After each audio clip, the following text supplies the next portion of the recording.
Welcome to the Skeptic Zone, the podcast from Australia for science and reason.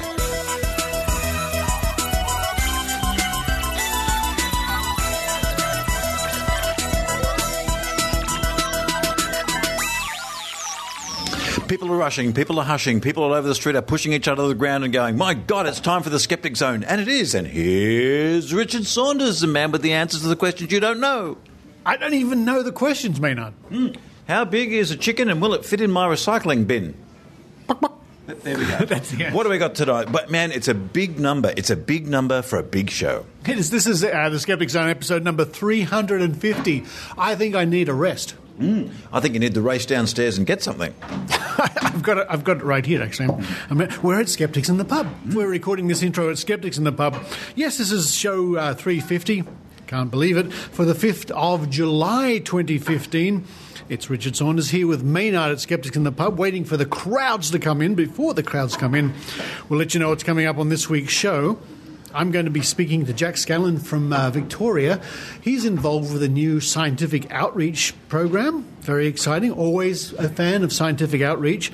And we're going to be hearing an interview you did with Nicole Rogerson. Yes, from Autism Awareness. She's got some things to mention about her personal experiences with an autistic child and with the organisation and the kind of people who suggest things to her that are, shall we say, not evidence-based.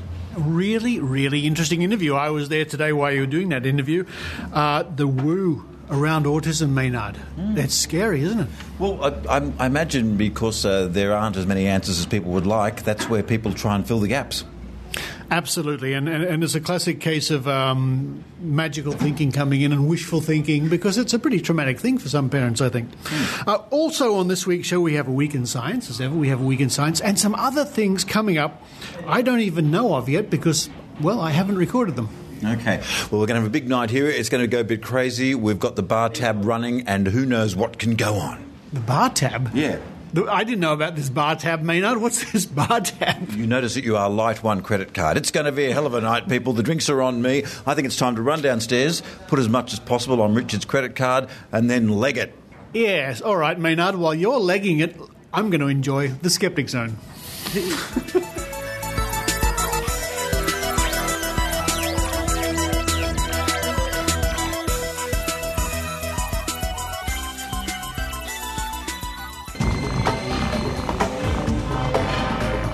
Here's Maynard's spooky action at a distance.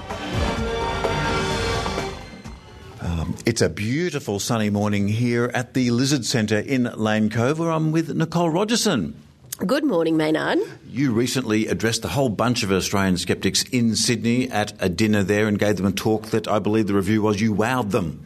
Well, I hope I did, because I assume they were sceptical about whether I would or not. There's a few people like that going, well, will I boo? No, I'll hold off the booing. What was the topic? What were you on about? Well, my only topic is talking about autism. So I think I was invited because of the amount of scepticism, I guess, around autism as a condition and the treatments for it and some of the bigger issues. Let's back up a bit. And, of course, you're the mother of an autistic boy. I am. I have a 19-year-old son on the autism spectrum. And how's he going? And what was what went through your thoughts? And how did you find out he was autistic in the first place? As someone who has no kids, knows very little about this area. School me, Nicole. School me. Well, I can't say it's a terribly proud story about diagnosis for Jack, because I think it would have been obvious from the age of 2 that he wasn't developing like his peers were. But Ian and I, my husband and I, we were quite stupid and didn't see it, didn't see the early warning signs. So that's kind of one of the issues I'm a little bit passionate about, showing parents what autism can look like, because it's the early intervention that makes such a huge difference. But I imagine parents can be so paranoid about the health of their children that they can imagine there's things there that aren't a lot of the time as well.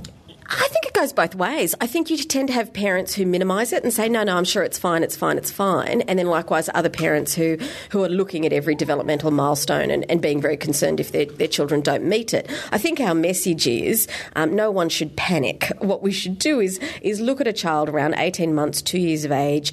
If they're not reaching the developmental milestones we would be expecting, That doesn't necessarily mean it's autism, but it does mean we have to keep a bit of a close eye.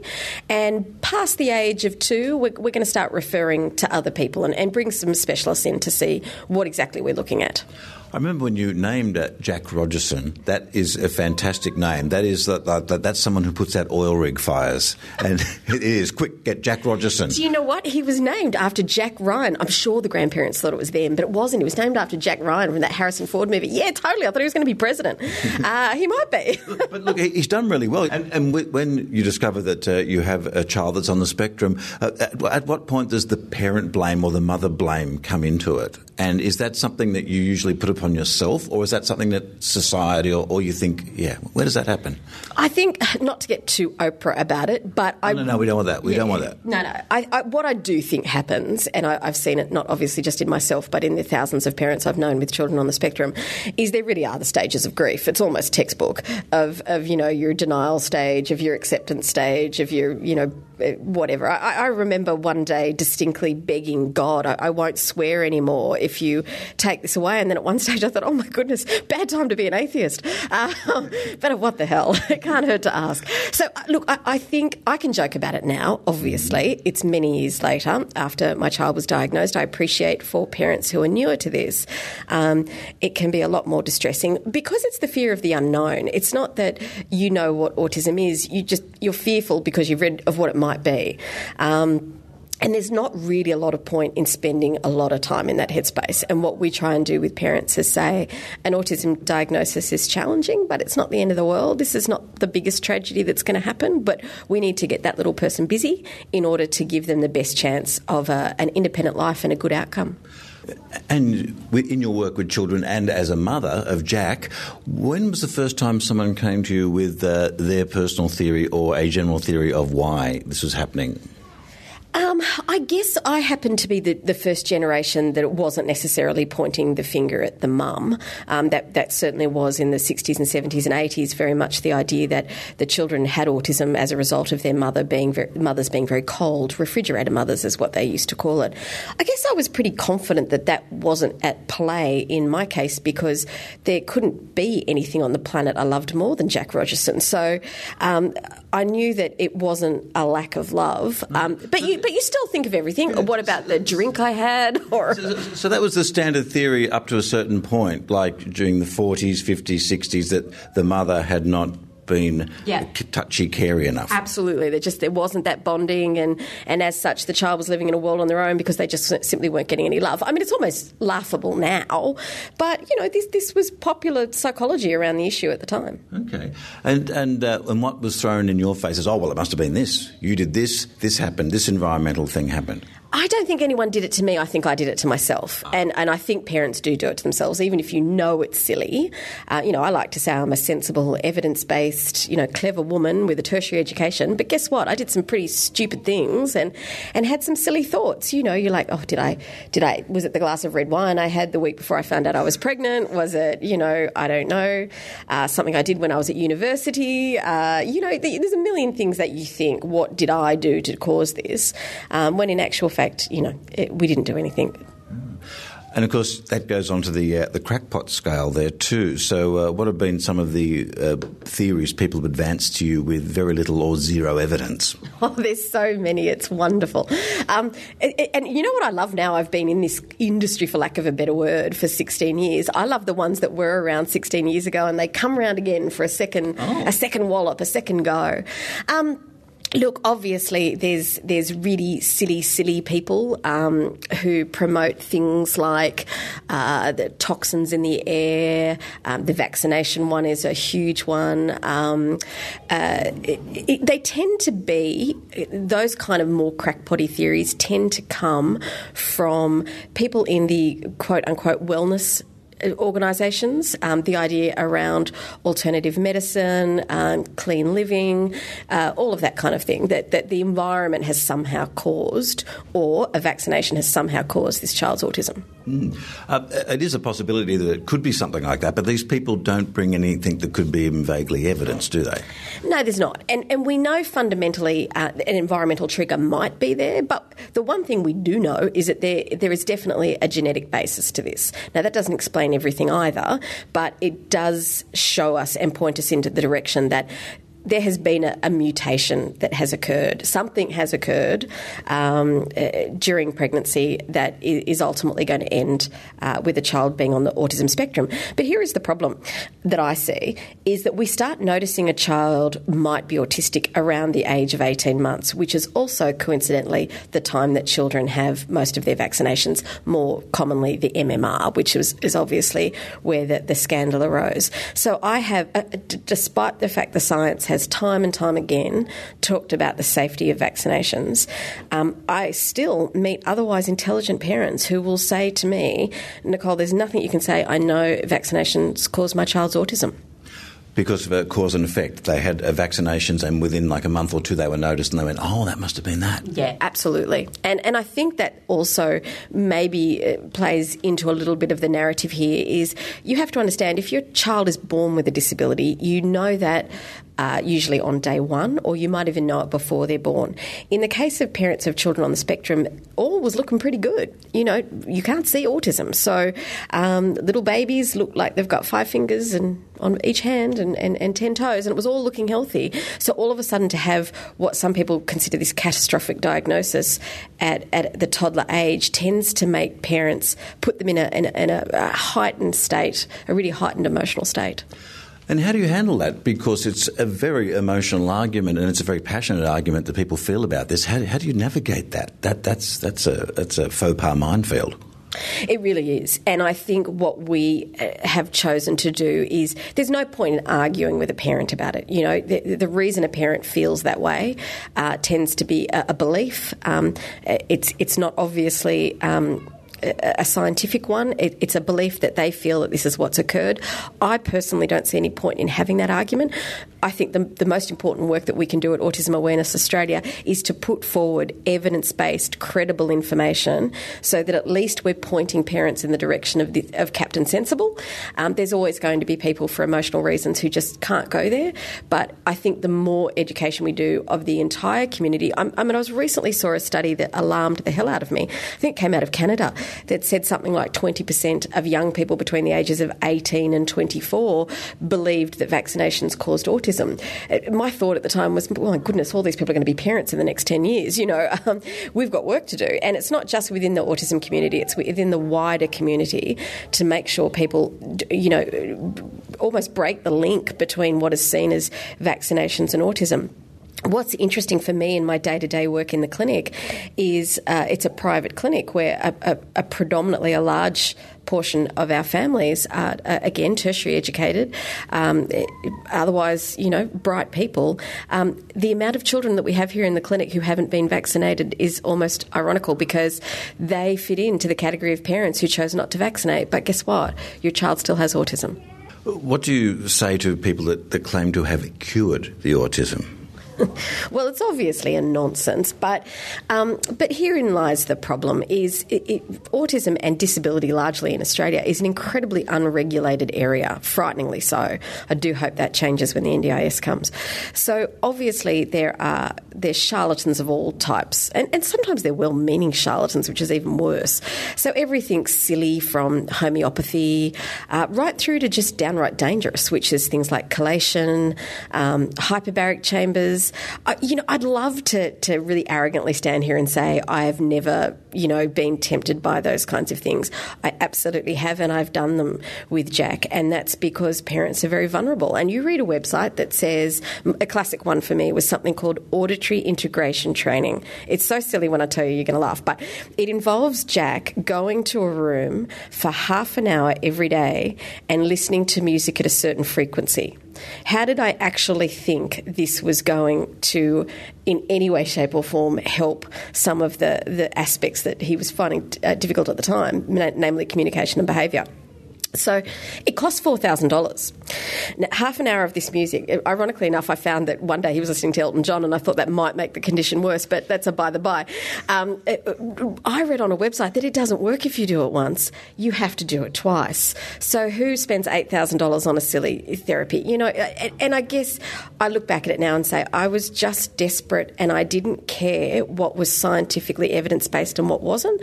I just said, I don't care who's right and wrong. I just want you to fix my kid. I want want my kid to get more support. And so now, as an old woman, I can look back and say to parents, come on, guys, be sensible, be savvy consumers. Things that are on websites. I saw one recently, paediatrician formulated, it says, and they're tablets that $49.95, and the child takes the tablets, and then magically their brain resets itself, and the child can talk. Just things like that are just really sad. That you can see vulnerable parents clicking on that and buying the $49.95 tablets that will make this better. So I've got listeners out there that wouldn't mind doing a bit of activism in this area. What can they do about it to help change this? Oh, goodness me. Come on down. Pick up a pen. Look, I think it's just really important to make sure we all share and disseminate really good quality information. And at no time in history can I remember it being as easy as it is now with things like Facebook and Twitter. Share amongst your social networks the really good quality information so that parents everywhere, no matter at what stage they're at, are being, shown what is sensible science and what the good, sensible people are saying and doing. Because otherwise, you've got to fight back to the crazies. And the problem is the biggest crazies in this area have tended to come out of Hollywood. Well, just this week we've had Jim Carrey firing off about thimerosal. Yeah, look, Jim Carrey and Jenny McCarthy have just been absolutely complicit in making our jobs so much harder. I mean, I don't mind people obviously coming out and talking about their personal experience with their child with autism. I've done that myself. But to actively be peddling pseudoscience and muddying the waters, they've absolutely are guilty at doing that, and it's really unhelpful. But guess what? Jenny McCarthy and Jim Carrey tend to get an hour on CNN. They get an hour on Oprah. They own the space. So it's really hard to fight back against that because, by the way, our message isn't as sexy. Our message is, wow, vaccinations are sensible and we don't know what caused your child's autism. It's not, it's not going to sell a lot of books, whereas the immediate go-to conspiracy, big pharma, all of that kind of stuff is so much more of a sexy sell. That's what sensible, bright people have to do, is make sure that you call out nonsense whenever you see it and you share good quality information whenever you can get it. And I've been looking at you sharing some good quality information on Facebook here, and you've got some surprising results. I won't name names there, but people are saying you are supporting oppression in the US and that sort of thing. And then people are questioning that you're getting some money from Big Pharma, which is that the case? Are you a shill for Big Pharma? Yeah, totally. I'd love their money. No, they don't. No, we don't get funding from anybody. Not even a pen or a pad? Not even a pen or a pad. Okay. Sad. No, apparently we're not worthy of bribing. Look, the reality is we're a completely independent organisation. I could give two hoots, to be honest, who thinks otherwise. We're the number one thing our organisation wants to do is make sure we disseminate to our very large group online really good quality information. Every time you put something up that's Captain Sensible, there will be someone on the fringe that will say, oh, that's absolute nonsense. And I just say, don't follow organisations like us. If we're not helping you, if this message isn't for you, go and join the crazy person's Facebook page. It's absolutely fine. There's plenty of them.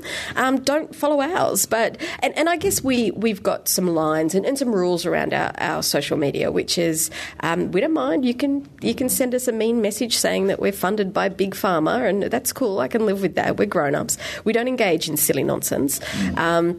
We tend to let the audience fight it out amongst themselves, and we've got far more sensible supporters than silly ones. Best movie involving someone on the autism spectrum? What a question. Well, you're not allowed to say Rain Man, my God. It's very important that everybody knows Rain Man is, just a depiction of autism. That is, it does not depict autism in the vast majority of people who have it. Yeah, so I'm just wondering, is there any movie that even comes close to any reality, if that's even possible? I don't know if it's possible. I want to say some of the best work done, which was not a movie, but the work done by Louis Theroux did a great piece on autism and that I can recommend people having a look at because it just shows the wonderful, spectrum that is autism spectrum disorder. It's very hard to talk about and because it's so wide. And if people want to get involved or visit or join what you're doing, what's the best website to go to? Look, it really is better to join us online.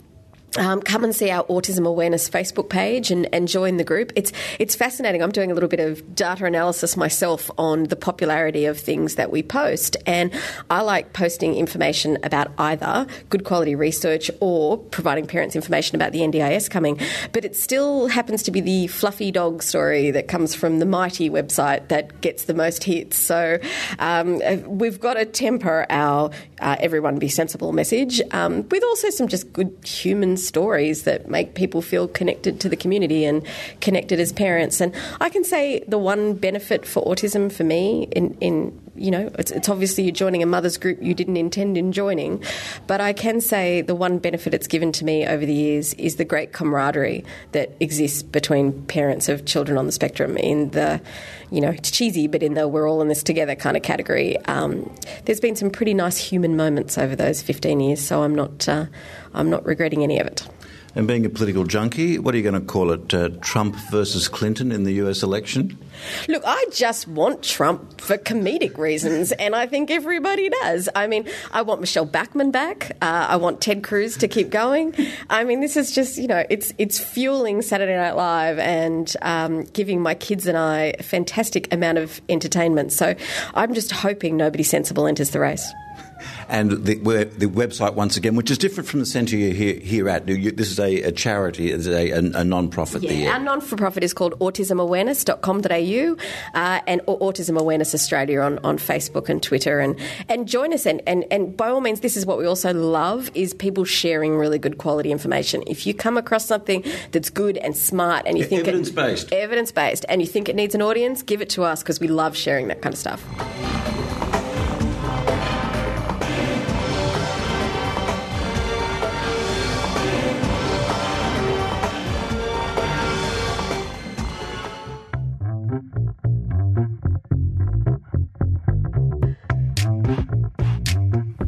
Save Discovery. Help save Bendigo's beloved Discovery Centre so they can continue providing inspiration, hands-on science learning experiences that are fun for everyone. For 20 years, Discovery has been providing fun, hands-on science experiences for students, teachers, visitors, the community of Bendigo and beyond. Whether it's learning about gravity and the body's fear response by plummeting down the vertical slide, or flying through the solar system in a planetarium, a visit to Discovery involves unforgettable experiences that open up a world of wonder for visitors of all ages. They know how important it is to engage young people in learning from preschool to Year 12 and beyond. That's what they do at Discovery. They run specialised groups like Curious Kids, where preschool children learn about the science behind their favourite storybooks.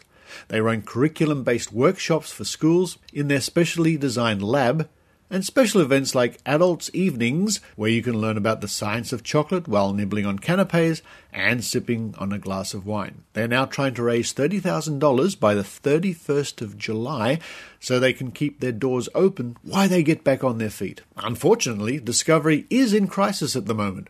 They're facing an uncertain future due to lack of operational funding. Like every other science centre and museum and art gallery in the world, they don't make enough money through admissions to fund their everyday operations. So, folks, what can I say?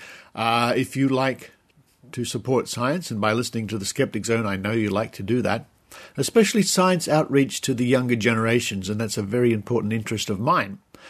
Why not visit www.chuffed.org/project/save-discovery. I shall put a link to that in the show notes, or just Google Discovery Science and Technology Centre or Save Discovery. But don't listen to me, don't believe me. Here's a direct plea from Discovery themselves. Discovery is the best place in the world. Hi, I'm Kate. I'm the manager here at the Discovery Centre. Discovery is in crisis at the moment, but we've been overwhelmed by the incredible support from Bendigo and beyond to save this invaluable community asset. My favourite thing at Discovery Centre is the planetarium. I'm Tony. I'm a father of 2 daughters, and we love the Discovery Centre for its hands-on experimental learning and the way that it can make science fun for all kids. We know how important it is to engage kids with science from preschool to Year 12 and beyond. That's what we do here at Discovery. There's heaps of stuff you can play with and it's really fun. You can learn about gravity on the vertical slide, although I'm a bit scared to go on there. You can fly through space in the planetarium. We support teachers to provide engaging, curriculum-based activities and experiences. We support parents to encourage their children's learning. And we provide a great space for people of all ages to have fun with science. One of my favourite things is the seat where you pull yourself up with the rope. My favourite thing is the running race. The vertical slide is heaps of fun. We're getting together a new management team with great skills in education, business, finance and marketing. We already have key stakeholder support. We've got heaps of great ideas about what we're going to do with Discovery moving into the future. We just need community and business backing to get us over the line for the next 6 months. With your support, we can ensure that the Discovery Centre survives and thrives into the future, engaging kids all across Victoria and further afield than that. I really want Discovery to stay open. We're rebooting Discovery. Come on this exciting journey with us. And thank you so much for your support. We need your help to save Discovery. Discovery is the best place in the world. So there you are, folks. Why not help this worthwhile project in Bendigo and Victoria and help save Discovery?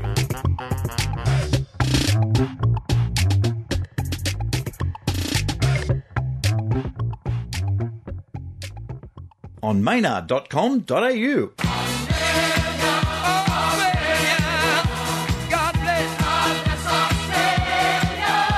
You know everybody, Maynard. It wasn't because AI was playing anything good. That sort of self-deprecation and humility is why everybody likes hanging around you. Do you think I should take the attitude that people should consider it lucky that I'm here? Exactly, I do.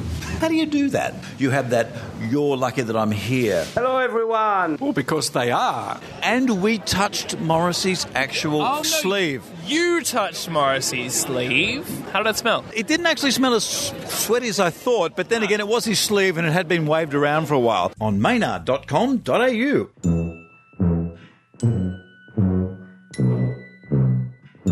Hey, you!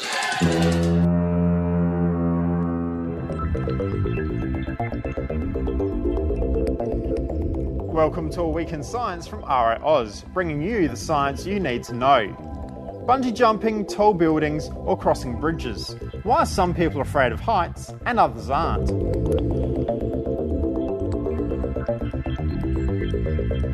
A fear of heights could actually be a good thing. It's a sign we've adapted to the world around us. A normal fear of heights is considered to be an evolutionary advantage to keep us safe from a dangerous fall from a height. Infants and young children are naturally cautious around heights, suggesting it's an inbuilt mechanism that we are born with. Now, this is the normal uneasiness around heights that most people feel, not the phobia that some people experience. A phobia of heights, called acrophobia, is far more serious. It could be an unconsciously learned response due to a traumatic experience such as a fall, or even learned off a parent. It is essentially an extreme protective mechanism. Acrophobia is not the same as vertigo, which is caused by the eyes trying to focus on an object a long distance away. This causes the head to sway imperceptibly, which the body then joins in on, creating a whole body wobble. If a person's sense of balance is affected, it increases the chance of falling. Incredibly, people who are afraid of heights actually see vertical distances as being greater than people who aren't. Yep, they actually see the distance down being larger than it is. Volunteers with a fear of heights were asked to estimate the building's height when they stood at the top or the bottom of a 14-metre tall building. They overestimated its height in both locations, but when they were at the top, they thought it was much higher up than it really was. And the bigger the fear, the greater the error. Another study, however, showed that they think it's higher because they're afraid, not that they're afraid because they think it's higher. But if you're afraid of heights, here's 4 fast facts to help you conquer your phobia. The normal uneasiness around heights that most people have can be overcome and trained out by exposing themselves to high places more often. virtual reality is increasingly being used to help people overcome their phobia in a safe, controlled environment. The steroid hormone cortisol has been found to increase the effectiveness of behavioural therapy in reducing acrophobia. And to help your acrophobia, you might want to stop drinking coffee. Individual case studies have shown that it can help some people. That's it for this week in science. For more information on a fear of heights, go to the RiAus website, riaus.org.au. Follow us on Twitter at RiAus and like us on Facebook. I'm Ben Lewis, and we'll catch you next week.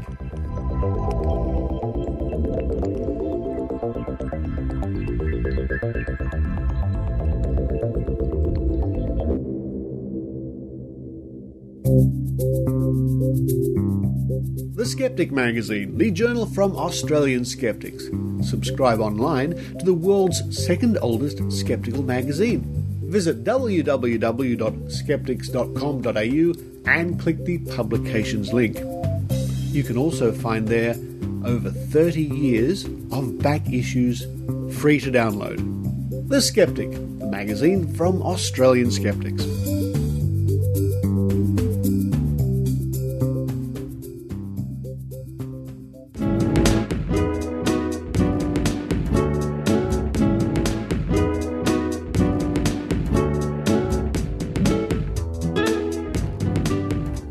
Joining me now, all the way from sunny Melbourne. Sunny Melbourne? Well, it can be sunny in Melbourne. It's Jack Scanlan. Hello, Jack. Hi, Richard. Great to be on the show. Thank you, Jack. And you're no stranger to podcasting yourself, of course. No, yeah, I've been doing podcasts for a little while now. I've got the Pseudoscientist podcast, the main one I've been doing. Haven't had a lot of chance to do that recently, actually, so it's good to be back on one, even though it's not my own. Back on the internet, back to the podcasting airwaves, so to speak. No, it's a pleasure to have you, Jack. Of course, you've been a skeptic for a long time, and part of the young Australian skeptics, of course, too. But actually, that prompts the question: at what stage are you kicked out of the young Australian skeptics for being too old? I never thought about that. Yeah, it's a tough question. I don't know. We don't really like to put labels on people because age is always, it's a relative thing anyway. So someone who someone might think is old might be young compared to someone else. But I guess the young Australian skeptics started just to support some of the younger people who, I don't know, thought that because I guess the skeptical community traditionally, I mean, it's very different now, but traditionally was a lot of sort of middle-aged people and a bit older, so we thought it would be good to represent some of the sort of high schoolers and undergraduate students and stuff. So there's no real cut-off, but I don't know, you can always make a case that you're young, I guess. I think you're absolutely right. I mean, compared to someone like James Randi, we're all young, so that's okay. we could all call ourselves the young skeptics. Hello, Randy, if you're listening. Now, Jack, this is very exciting. You're involved with a group of very interesting people. My goodness me, very interesting people. And a new endeavour. It's sort of like an online magazine. What can you tell me about that? Well, yes, I'm starting an online magazine, as you said, called Lateral. And it's an online magazine because it's a magazine that doesn't have a print edition. It's a lot cheaper, not to have to print things out. So it's kind of like, I don't know, there's a lot of magazines that are online these days, particularly science magazines, New Scientist. You can even get, the Skeptic and things like that online as well. And people are reading a lot of stuff online these days. Newspapers are going online. And we just thought it would be a good idea to contribute to that online scientific space.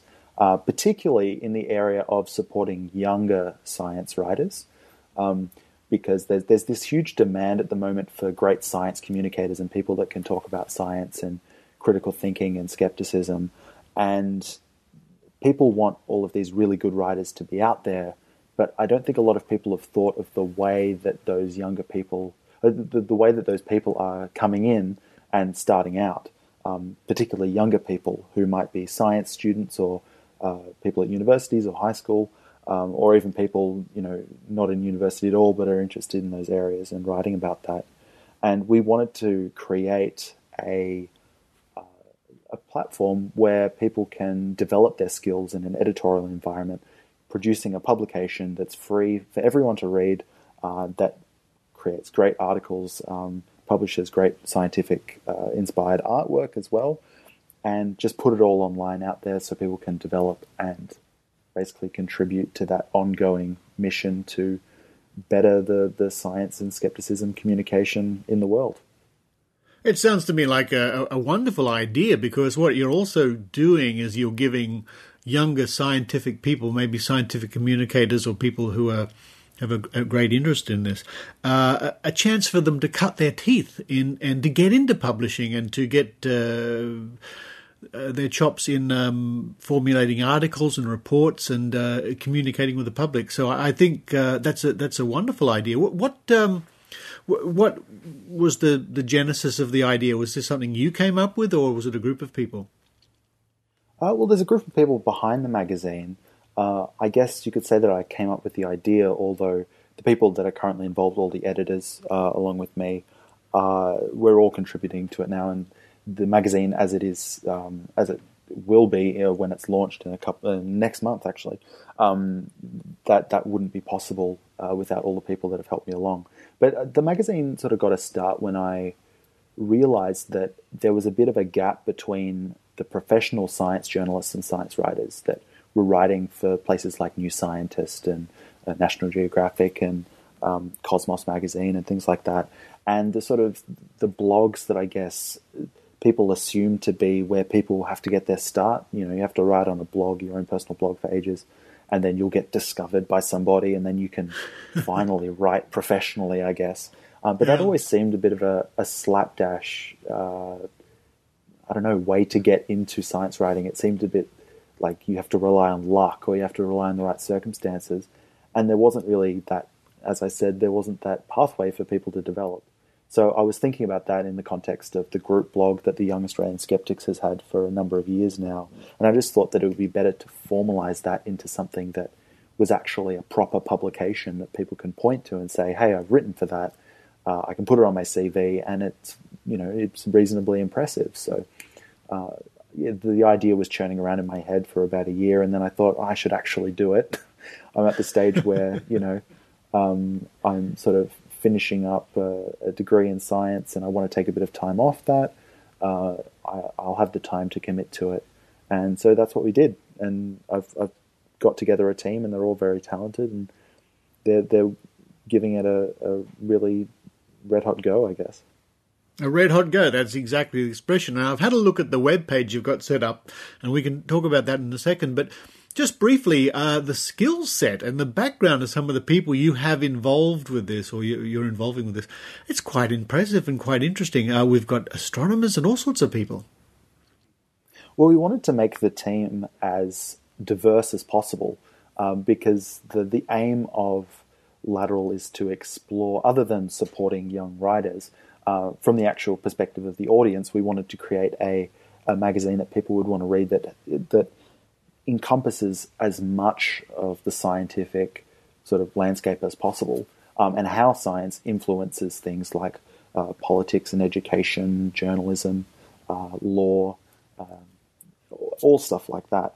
And so we've got people who are journalism students, we've got zoologists, we've got astrophysicists, we've got chemists, we've got people doing PhDs in biomedicine as well.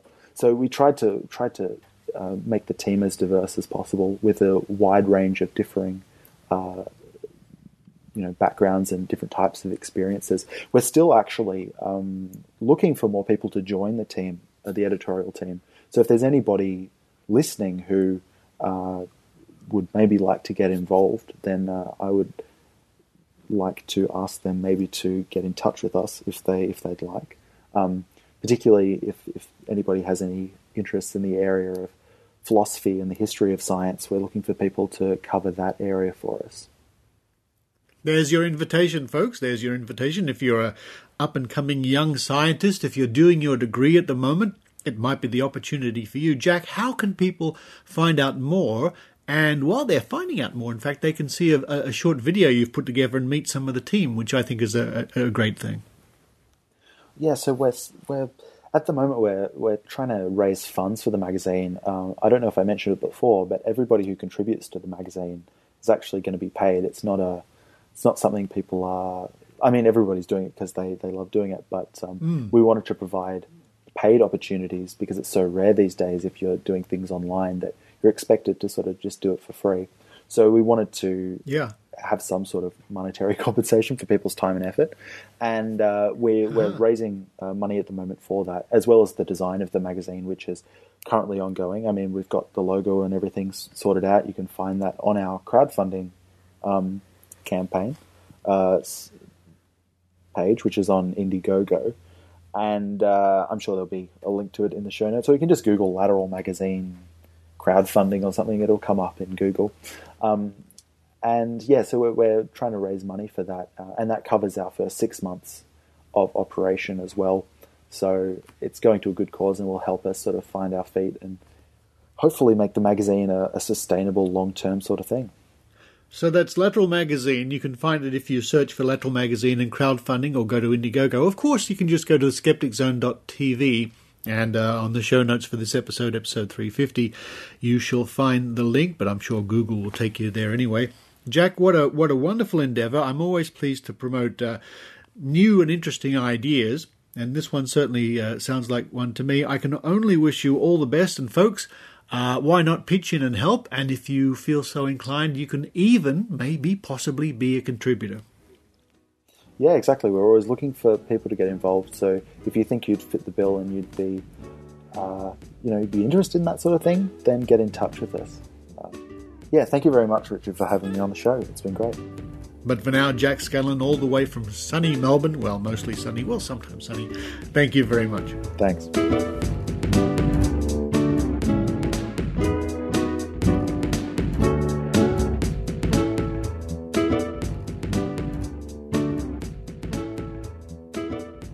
Virtual Skeptics is a weekly web show in which we discuss the latest news in skepticism. Whether it's a new case of spontaneous human combustion, a conspiracy theory, the latest update on the upcoming robot apocalypse, tech news for skeptics, or the latest wacky religious claim, we cover it all. We record the show live as a Google Plus on-air hangout, so join us and our host, Brian Gregory, for an hour of mostly intelligent talk every Wednesday at 8 p.m. Eastern U.S. time. Watch us at virtualskeptics.com and participate in the show on our hashtag #VirtualSkeptics. The Virtual Skeptics. It's like Meet the Press, but with chupacabras. Here's Maynard's spooky action at a distance. Yep, so we are talking about skeptical activism here at Skeptics in the Pub tonight, and I'm just asking a general question to people. What do you think someone could do at home to do their own little bit of skeptical activism? Well, first of all, you've got to find a topic that you think is important. I mean, just being sceptical for no reason, I don't see that's important. I mean, that kind of just makes you annoying, really. Yeah. But I mean, if you think it's something that's affecting society, like you find these people who are sceptical about global warming, then you point out the science to them. And when they come up with all these strange statements, you point out why they are, scientifically meaningless.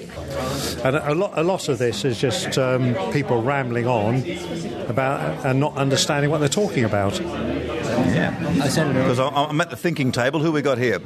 David and Richard. Okay, guys, you're going, it's Maynard again asking me a question. Well, what do you think people could do? That was a bit of a good fuzzy bear there.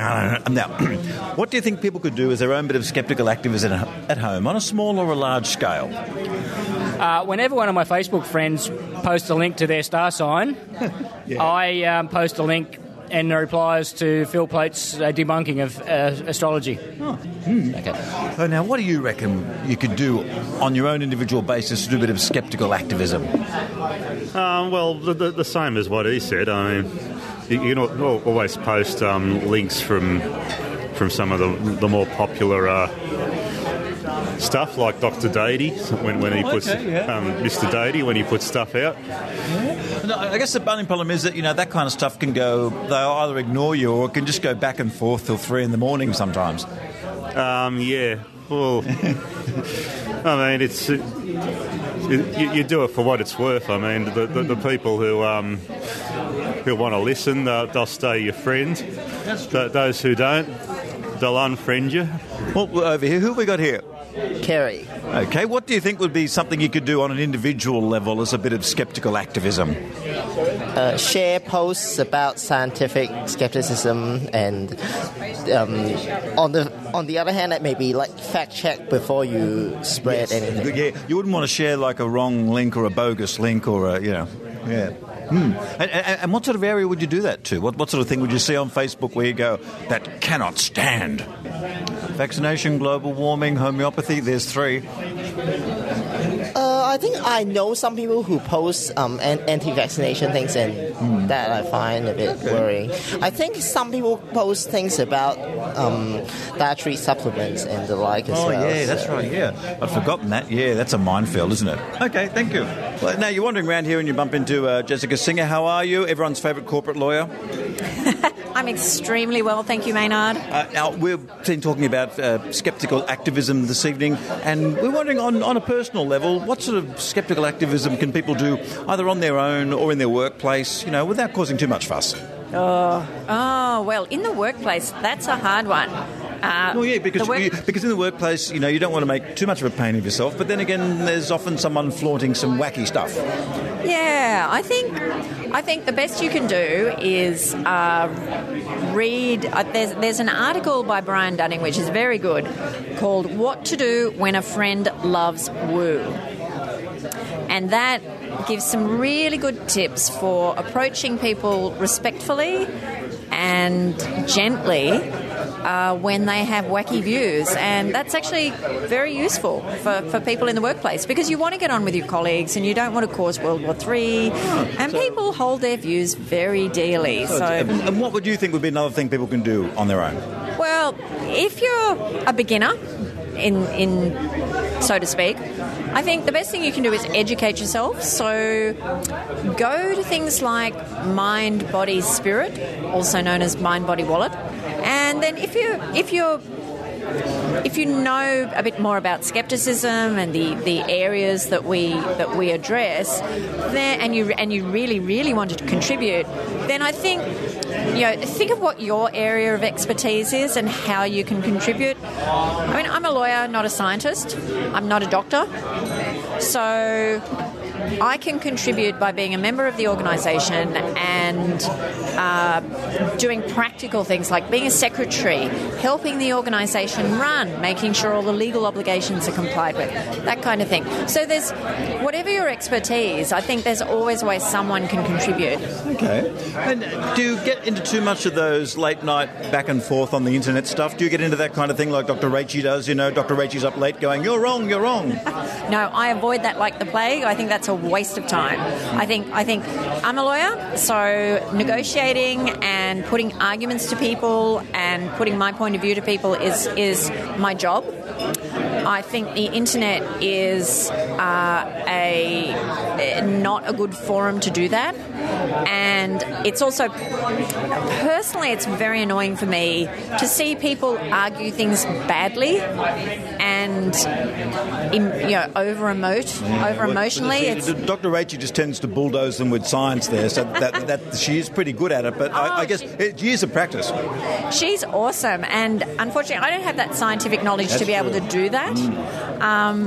So I leave it to the experts like Dr. Raichi. Okay. And I sit on the sidelines and eat popcorn. And who have we got here? We've got a Victorian visitor to our gathering tonight. Rosemary Skeets. And where do you normally hang with the rough Melbourne skeptics, do you? Oh, well, Victorian skeptics at our monthly venue in the restaurant strip of Melbourne. Oh, that's pretty good. Yeah. La Not restaurant, an Italian restaurant in the big restaurant row. Now, what do you think people can do on the individual level to be their own activists, be it at work or online or something? Because your bugbear's homeopathy, isn't it? It definitely is. I'm an active member of my local U3A, University of the Third Age, and there are people in that U3A who swear by homeopathy. So how do you do it in a nice way to let them know that they may be misleading themselves? Well, I have tried to explain to them the mathematics behind it, and also some of the absurdities. If you explain the theory, now I'm borrowing from Peter Bowditch here because I've heard of him say before. But if the theory of homeopathy was valid, then chili peppers, if like cures like. Chili peppers, which cause, your body to sweat, they should cure high fevers. Too much sugar will cause your blood sugar to rise and maybe cause diabetes. So lollies ought to be a cure for diabetes. And how do they normally go when you float this to them? Oh, they just go glazed. Their eyes glaze over. But the ultimate one is that if arsenic will lead to death, arsenic is poisonous, then diluted arsenic ought to cure death. Well, I guess the logic follows with that. And do you get in long debates with them, or they just glaze over and move along? No. A few years ago, I organised a course at my local U3. I didn't actually present it myself. I lined up a few members of the Victorian Skeptics to do the presenting, including Steve Roberts. There was a course called Critical Thinking, and one of the topics advertised that would be covered was homeopathy. And there's one woman who, when she saw the list of topics, said, well, let me know in advance which week homeopathy will be covered, because I won't come to that one because I believe in it and I don't want to hear anything that might make me doubt it. Yeah. So that was rather telling. And who have we got here?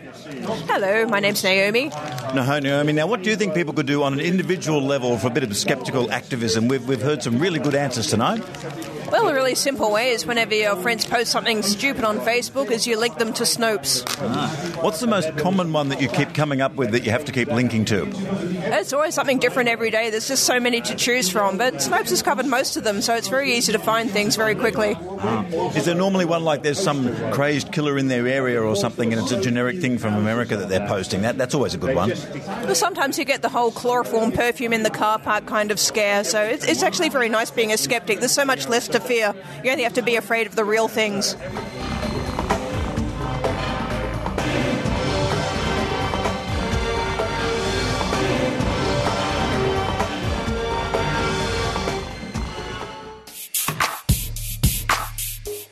Not just dollars. The hidden raison d'etre of the art forger. Speaker Lara Nichols. Date Monday the 13th of July 2015. Location the Daily Chronicle Room, East Hotel, 69 Canberra Avenue, Kingston. In the ACT, admission is free. Now, you don't need to forge any artwork or certificates or counterfeit any money to attend this interesting talk, organised once again by the Canberra Skeptics. www.canberraskeptics.org.au. Worth bookmarking. They have interesting talks throughout the year.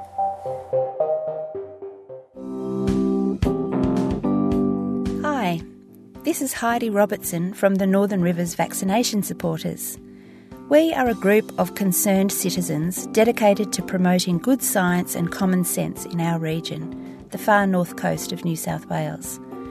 This area, famous for its natural beauty and relaxed lifestyle, also has the lowest rates of vaccination in Australia. We are out to change that by challenging the myths and misinformation and by providing good evidence-based information to the community. We'd love for you, no matter where you are in the world, to join our fight. Please visit our webpage at www.nrvs.info. We also have a link there to our Facebook page. Tweet us at NRVaxSupporters, that's VAX, and check us out on Wikipedia by searching for Northern Rivers Vaccination Supporters. Thank you.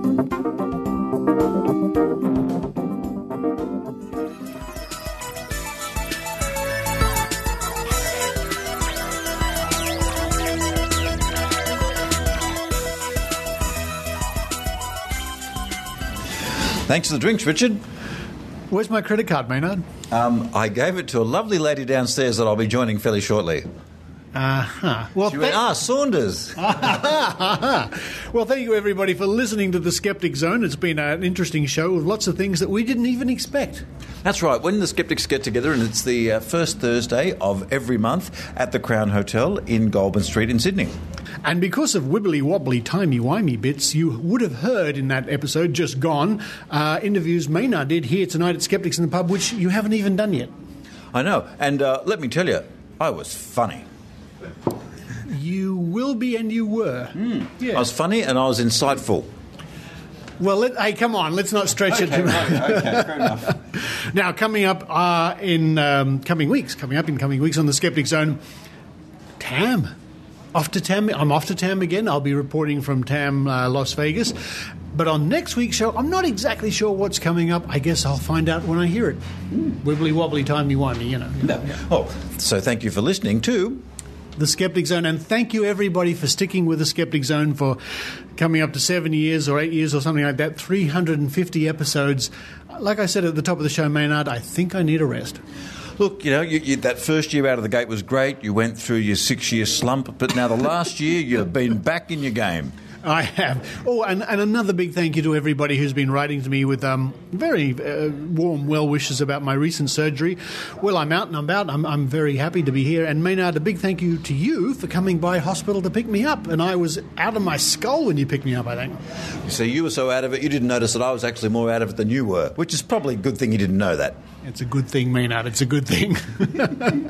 I usually have a general anaesthetic when I'm driving the Volkswagen. I find it's safer for everybody. Now, Maynard, you've been very busy, of course, with Bunga Bunga. I have indeed. I've been doing some stuff with Tim Ferguson. Just pop over to maynard.com.au, or you might have heard a little bit of it during the show. Just come and have a listen. And I want to thank, on behalf of Richard, everyone who supports the Skeptic Zone financially with those micropayments. He really appreciates it. I do. They help pay for my surgery. No, I do, folks. They help pay for the Skeptic Zone. Okay, Maynard, I think it's time for a run downstairs and find my credit card and we can sign off. If you were depending on those micropayments, I would have loved the surgery you would have got. Thanks, Maynard.